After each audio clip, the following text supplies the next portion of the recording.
అధ్యక్ష ధన్యవాదాలు అధ్యక్ష. నాకు వచ్చినటువంటి పిటిషన్ను తమరి ద్వారా సభకు ప్రభుత్వానికి తెలియజేసేటటువంటి అవకాశం ఇచ్చినందుకు ధన్యవాదాలు తెలియజేస్తా ఉన్నాను. నాకు ఉస్మానియా యూనివర్సిటీ జేఏసీ వారు గ్రూప్ 1, 2, 3 పరీక్షలు ఫలితాలపై అభ్యర్థులు లేవనెత్తుతున్న అనుమానాలను Telangana students joint action committee తరఫున తమరి దృష్టికి తీసుకురావాలని చెప్పి ఒక పిటిషన్ ఇచ్చినారు అధ్యక్ష. తెలంగాణ పబ్లిక్ సర్వీసెస్ కమిషన్ ఇటీవల విడుదల చేసినటువంటి గ్రూప్ 1, 2, 3 ఫలితాల్లో జరిగినటువంటి అవకతవకలు అనుమానాలపై జరుగుతున్నటువంటి విషయాలను అసెంబ్లీ సమావేశంలో చర్చించాలని కోరినారు అధ్యక్ష.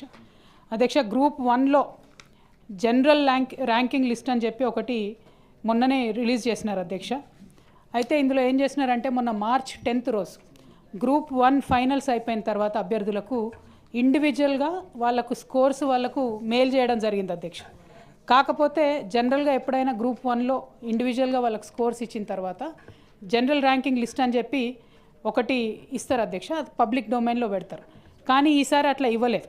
అంటే particularly this is against the group 1 నోటిఫికేషన్లో సార్ పారా 15.2లో పేర్కొన్నారు సార్ ఖచ్చితంగా జనరల్ ర్యాంకింగ్ లిస్ట్ పెట్టాలని. కానీ అది పెట్టకుండా చేసేసరికి లక్షలాది మంది అభ్యర్థులు వాళ్ళు అనుమానాలు పడుతున్నటువంటి పరిస్థితి ఉన్నది సార్. అంటే ఫర్ ఎగ్జాంపుల్ సార్, ఈ గ్రూప్ 1 ఈసారి నోటిఫికేషన్ వచ్చిన దగ్గర నుండి గ్రూప్ 1 ప్రిలిమ్స్లో ఒక హాల్ టికెట్ ఇచ్చారు సార్. జనరల్గా గ్రూప్ 1 ప్రిలిమ్స్లో ఇచ్చిన హాల్ టికెటే గ్రూప్ 1 మెయిన్స్ వరకు కూడా కంటిన్యూ అవుతుంది. కానీ ఈసారి ఈ ప్రభుత్వం ఏం చేసిందంటే అధ్యక్ష, గ్రూప్ 1లో ఒక హాల్ టికెట్ ఇచ్చినారు. గ్రూప్ 1 ఎగ్జామ్ అయిపోయింది. ఎగ్జామ్ అయిపోయిన వెంటనే వెబ్ నోట్లో ఏం పెట్టినారంటే ఎంతమంది క్యాండిడేట్స్ ఎగ్జామ్ రాసినారు అన్నది పెట్టిండ్రు అధ్యక్ష. పెట్టిన తర్వాత నంబర్ ఆఫ్ స్టూడెంట్స్ ఎంతమంది క్వాలిఫై అయినారు అన్నది తర్వాత ఒకసారి పెట్టిండ్రు. ఆ తర్వాత ఇమీడియట్గా కొత్త హాల్ టికెట్స్ ఇష్యూ చేసినారు అధ్యక్ష. So number of students qualified యాక్చువల్గా 28,150 మంది ఉండాలి అధ్యక్ష. కానీ వీళ్ళు కొత్తగా ఇచ్చినటువంటి హాల్ టికెట్స్ 33,000 ఉన్నాయి అధ్యక్ష. సో స్టూడెంట్స్ అందరికీ ఇప్పుడు డౌట్ ఏంటంటే 28,000 మంది మనం ఉండాలి, ఈ 33,000 మంది ఎడికెళ్ళి వచ్చిండ్రు, ఎట్లా క్వాలిఫై అయినరు అనేటటువంటిది వాళ్ళు అనుమానపడుతున్నారు అధ్యక్ష.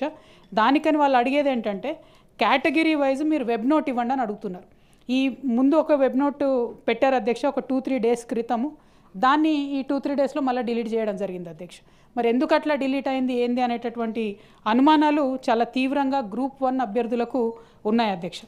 అట్లానే గ్రూప్ 2-3 రిజల్ట్స్ కూడా ఇచ్చినారు అధ్యక్ష. ఈ గ్రూప్ 2-3లో 5 లక్షల మంది గ్రూప్ 2-3 ఎగ్జామ్స్కి అప్లై చేసుకుంటే అందులో 2.3 అంటే 2,30,000 మంది పిల్లలు ఎగ్జామ్స్ రాసినారు అధ్యక్ష. అయితే గ్రూప్ 1లోనేమో ప్రిలిమ్స్ మెయిన్స్ ఇట్లా ఉంటాయి, గ్రూప్ 2లో డైరెక్ట్గా ఒకటే ఎగ్జామ్ ఉంటుంది అధ్యక్ష.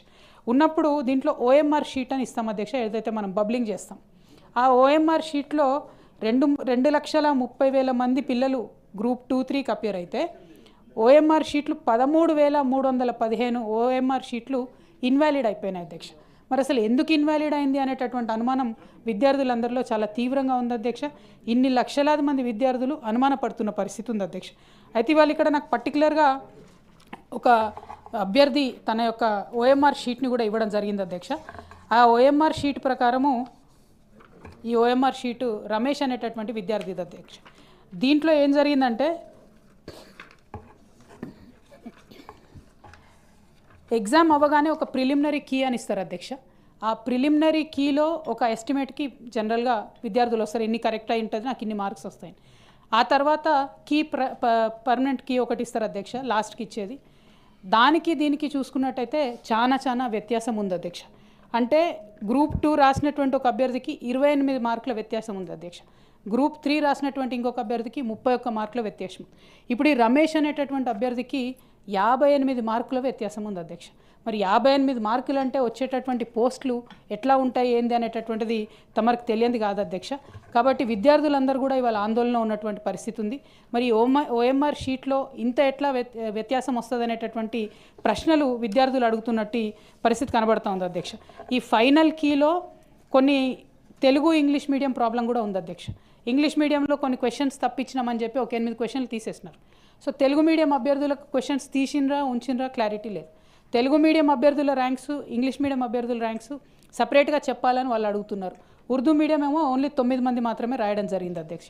దాని మీద కూడా ఏమీ క్లారిటీ లేదు. అంటే ఎవరు క్వాలిఫైయింగ్ మార్క్ ఎంత ఏమైంది అన్నటువంటిది క్లారిటీ లేదు అధ్యక్ష. దీనివల్ల చాలా పెద్ద ఎత్తున డిఫరెన్సెస్ వస్తున్నాయి అధ్యక్ష. రాకేష్ అనేటటువంటి ఇంకో గ్రూప్ 2 అభ్యర్థి అధ్యక్ష, ఆయనకు రావాల్సిన మార్కులు 381 ఫైనల్ కీ ప్రకారం ఉంటే వీళ్ళు ఇచ్చినటువంటి జనరల్ ర్యాంకింగ్ లిస్టులో అధ్యక్ష 317 మార్కులు వచ్చినాయి అధ్యక్ష అబ్బాయికి. మరి ఎందుకు ఈ డిఫరెన్సెస్ అని అంటే చాలామంది ఏం చెప్తున్నారంటే అధ్యక్ష, మామూలుగా ఈ పేపర్లు దిద్దేటటువంటి వాళ్ళు ఎవరైతే ఉంటారో గ్రూప్ 1 ఎగ్జామ్స్ ఏమో ప్రొఫెసర్ వాళ్ళు దిద్దుతారు, గ్రూప్ 2 ఏమో లెక్చరర్స్ దిద్దుతారు అనేటటువంటి అంశాలు ఉన్నాయి అధ్యక్ష. అయితే మనకున్న సిలబస్లో majority Telangana history, Telangana economy వీటి మీద సిలబస్ ఉన్నాయి అధ్యక్ష, చాలా ఎక్కువ మార్క్స్ క్యారీ చేస్తాయి. అయితే ఈ లెక్చరర్స్, ఈ ప్రొఫెసర్స్ అందరినీ కూడా తీసుకొని వచ్చినారు, నాన్ తెలంగాణ వాళ్ళని కూడా తెచ్చినారు అనేటటువంటి అనుమానం ఒకటి కనపడుతుంది అధ్యక్ష. మరి అది ఏంది క్లారిటీ అన్నది మాత్రం ఎవరు చెప్పలేనటువంటి పరిస్థితి ఉంది అధ్యక్ష. అదేవిధంగా అధ్యక్ష గ్రూప్ 4లో ఏవైతే ఉంటాయో ఇదివరకు బీఆర్ఎస్ ప్రభుత్వం ఉన్నప్పుడు అధ్యక్ష 8 నుండి 9 లక్షల మంది ఎగ్జామ్ రాస్తే కూడా ఎటువంటి టెన్షన్ లేకుండా ఫాస్ట్గా రాపించి వాళ్ళకు రిలీజ్ చేయడం జరిగింది అధ్యక్ష. ఇప్పుడు గ్రూప్ 4లో వచ్చినటువంటి రిజల్ట్స్లో కూడా అనుమానాలు వ్యక్తం చేస్తున్నటువంటి పరిస్థితి ఉంది అధ్యక్ష. ఇవన్నీ ఒక ఎత్తు అయితే అధ్యక్ష, అసలు నాన్ లోకల్ అనేటటువంటి ఆప్షన్ ఇప్పుడు లేదు అధ్యక్ష. 2022లో గ్రూప్ 1 ప్రిలిమ్స్ రాసినటువంటి అభ్యర్థులకు local are non local option ఉంది. ఇప్పుడు 2024లో అసలు ఆప్షనే లేదు. లేకుండా పెద్దలు జీవన్ రెడ్డి గారు శ్రద్ధగా వినాలి అధ్యక్ష, ఎందుకంటే ఎప్పుడు జోన్స్ గురించి వారు మాట్లాడతారు. అకాడమిక్ ఇంట్రెస్ట్ చెప్తున్నా సార్ నేను. 5% మల్టీ జోన్ అని ఒక కొత్తది క్రియేట్ చేసినారు సార్. అయితే ఈ జోన్లో నాన్ లోకల్ వాళ్ళని చేస్తామని చెప్పినారు, కానీ వీళ్ళని ఎక్కడ రిక్రూట్ చేస్తారన్నది క్లారిటీ ఇవ్వలేదు సార్. అసలు ఏం జోను, ఇది ఎక్కడ జోను, వీళ్ళని ఏ ఏరియాస్లో రిక్రూట్ చేస్తారన్నది క్లారిటీ లేదు. అసలు మనం కష్టపడి తెలంగాణ తెచ్చుకున్నదే జాబ్స్ కోసము. ఈ జాబ్స్లో 95% ప్రెసిడెన్షియల్ ఆర్డర్ నుంచి రావాలనే మేము చాలా రోజులు వెయిట్ చేసినాం, నోటిఫికేషన్లు కూడా ఇవ్వలేదు. దాన్ని మీరు పొలిటికల్ అడ్వాంటేజ్ తీసుకున్నారు. అశోక్ నగర్కి రాహుల్ గాంధీ గారు, ముఖ్యమంత్రి గారు, అందరు రేవంత్ రెడ్డి గారు వెళ్ళి విద్యార్థుల భావోద్వేగాలు రెచ్చగొట్టి ఆనాడు బీఆర్ఎస్ ప్రభుత్వానికి వ్యతిరేకంగా పనిచేసిండ్రు అధ్యక్ష. దాని చరిత్ర పక్కన పెడితే అధ్యక్ష, ఇప్పుడున్నటువంటి పరిస్థితి ఏంటంటే ఇప్పుడు కండక్ట్ చేసిన ఎగ్జామ్స్లో కూడా ఈ గ్రూప్ 1 అండ్ గ్రూప్ 2 and 3 ఈ రెండిట్లో కూడా విపరీతమైనటువంటి అవకతవకలు ఉన్నాయి అధ్యక్ష. అన్నిటికన్నా ఎక్కువైందంటే టీఎస్పీఎస్సీ టీఎస్పీఎస్సీ ఆఫీస్కి వెళ్ళి మొత్తం ఇందులోనే ఉన్నాయి సార్. డెఫినెట్గా చెప్తాం, మీరు క్రాస్ టాక్ చేయకండి. చెప్తున్నా బ్రదర్, పేపర్ లీక్ సార్ వాళ్ళు ఇచ్చిన పిటిషన్ సార్ వాళ్ళు ఇచ్చిన పిటిషన్ చెప్తున్నా సార్. వాళ్ళు రాసిన దాంట్లో ఎక్స్ట్రా ఒక్కటి కూడా లేదు సార్. ఇప్పుడు 2022లో సార్ మేము పెట్టిన బీఆర్ఎస్ అధ్యక్ష 2000 అది రాంగ్ అధ్యక్ష. మీరు వారిని కూడా అనాలి అధ్యక్ష, మమ్మల్ని అంటున్నారు మీరు. క్రాస్ టాక్ చేయొద్దని చెప్పండి అధ్యక్ష.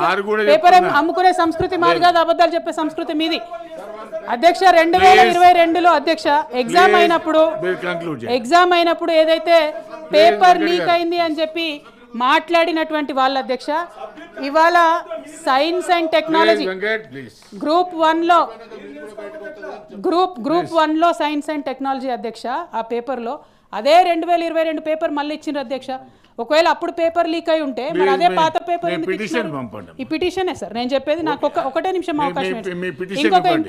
ఇంకొక ఇంపార్టెంట్ ఇష్యూ అచ్చా, ఇది లక్షలాది మంది జీవితాలకు సంబంధించిన ఇష్యూ అధ్యక్ష, నా పర్సనల్ ఇష్యూ కాదు అధ్యక్ష. అధ్యక్ష ఒకటే సబ్జెక్ట్ చెప్పి నేను క్లోజ్ చేస్తాను, ఒకటే సబ్జెక్ట్ చెప్పి క్లోజ్ చేస్తాను అధ్యక్ష. ఇది ఉపన్యాసం కాదు, ఒకటే సబ్జెక్ట్ చెప్పి క్లోజ్ చేస్తాను అధ్యక్ష. అధ్యక్ష 2022లో డెఫినెట్లీ అధ్యక్ష అధ్యక్ష స్టూడెంట్స్ ఇష్యూ అధ్యక్ష. మీరు ఉపన్యాసాలు ఇవ్వడానికి పిటిషన్స్ కాదు. మీరు ఎల్ఓపి గారు మీరు స్పీకర్ గా పనిచేసినారు, మీకు తెలుసు కదా. పిటిషన్స్ ఇస్ పిటిషన్ అధ్యక్ష. ప్లీజ్ ప్లీజ్ నో, నేను 10 నిమిషాలు ఇచ్చానమ్మా, 10 నిమిషాలు ఇచ్చినాను. మళ్ళా మీరు ఇంకా రాంగ్ రూట్ లో మాట్లాడితే మన అనవసరంగా బాగా పద్ధతిగా ఉండదు కదా.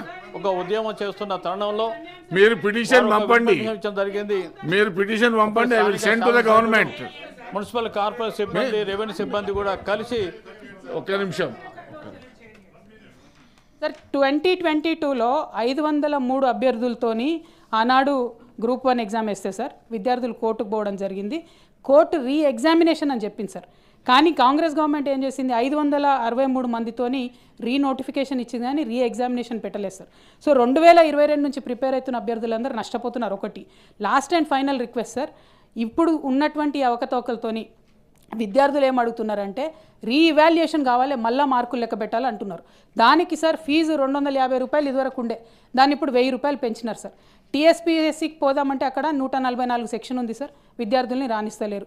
ఉస్మానియాలో 144 సెక్షన్ ఉంది, అక్కడ విద్యార్థుల్ని రాణిస్తలేరు. మరి అవకతవకలు ఎవరు అడ్రస్ చేస్తారు, ఎట్లా అడ్రస్ చేస్తారు? తమరి ద్వారా ప్రభుత్వం చెప్పాలని కోరుతున్నాను. జై తెలంగాణ. ఓకే, బసవరాజ్ సారే గారు. అధ్యక్ష, అవకాశానికి కృతజ్ఞత తెలియజేసుకుంటూ వరంగల్ ఐన్ జామీలకు సంబంధించిన ప్రజా